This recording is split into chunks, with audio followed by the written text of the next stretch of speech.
আসসালামু আলাইকুম। আমি মালয়েশিয়ান প্রবাসী। আমি মালয়েশিয়া ইপোতে থাকি। আমার নাম মোহাম্মদ রিফাত হোসাইন।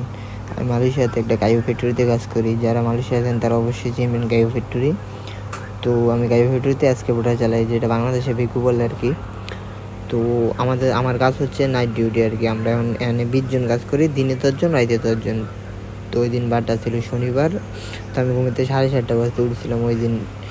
বিকাল 7:30 বাজে উঠা, সন্ধ্যা 7:30 বাজে উঠা, মানে খাবার খাইতে আর সময় পাই নাই। গোসল টোসল করতে করতে প্রায় 7:50 বেজে গেছে।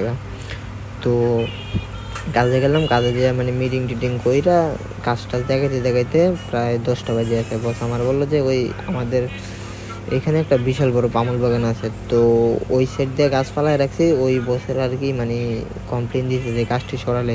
তো বস আমার বলছে যে রিপা তেনে চিউন গাছটা আর মোটা গাছটা তুই আলাদা আলাদা করে লাই, সকালে গাড়ি আইব, গাড়ি এলে গাড়িতে উড়ে দেবো নি সকালে যার দিনের লোকে। আমি বলছি যে আচ্ছা ঠিক আছে। তো আমি কী করছি, এক্সকাভেটর পথে গেছে আমাদের এক্সকাভেটর বন্ধ করে খাইতে পড়ছি। 10টা বাজে আমি খাইতে আইছি, খাইয়া 10:20 যে আমি আবার কাজ করতেছি প্রায় 1টা বাজে আছে। 1টা বাজার পরে আমার সবাই বলতেছে যে আইন ভাই যে খাইয়াই গা, মেশিন কিন্তু সব মেশিন বন্ধ, আপনি হয়ে পড়েন, এক লগে যায় খাইয়াই। তাই আমি বললাম যে ভাই যে আপনারা খাইতে যান, আমি যাবো না, আমি 10টা বাজে খাইয়াইছি, 2টা বাজে মানে। তো বলতেছে আচ্ছা ঠিক আছে, সাবধানে থাকেন। শুনছি যে পামুল বাগানে কি বলে দেখা যায় কালো ছায়ার মতো। তারপরে আমি বলে এখনও কি এরকম কিছু আছে?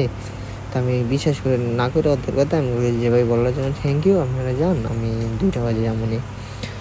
তো বলতেছে আচ্ছা ভাই ঠিক আছে, আপনি থাকেন তাহলে আমরা যাই। তো আমি কাজ করতেছি, মানে গায়ে ওরা যাওয়ার পরে আমি এসিটা একটু বাড়াইয়া কানো ব্লুটুথ লাগায় কাজ করতেছি আর কি। কাজ করতেছি। তো আধা ঘন্টা ঠিকঠাক মতো কাজ করছি। তারপরে দেখি মানে পামুল বাগানের ভিতরে একটা শুয়োর আর কি, দেশে পাবি বলে, তো শুয়োর দেখা যাইতেছে একটা। তো আমি এক্সকাভেটরে ঘুরে এটা দেখতেছি, মানে এটা নাচতেছে, মানে এক পা উপরে উঠে নাচতেছে। তো আমি ওই কতক্ষণ তাকাইছিলাম, তাকায় থাকার পরে তারপরে আমি আবার কাজ করতেছি। মানে মোটা গাছ আর চিউন গাছ আলাদা করতেছি। তো একটা চিউন গাছ মানে চিকুন একটা গাছ 3 ফুট হইব, আর একটা মানুষের পায়ের অন্য মোটা। তো এই গাছটারে মানে আমি আলগে দিতেছি, তো এই গাছটা উঠতেছে না। তো আমি মনে করছি যে আরেকটা গাছের সাথে বাজ্যা রয়েছে, আর লেগে উঠতেছে না। তো আমি এক্সকাভেটরতে নামছি, প্রায় 10 মিনিট ট্রাই করার পরে দেখি উঠে না। তারপরে আমি এক্সকাভেটরতে নামার পরে দেখি কি না, এটা কোনোটার সাথে বাজ্যা নেই। আমি এক আধা গাছটা আলগে দিয়ে লাইতে পারি, অনেক পুরানো তো পাতলে।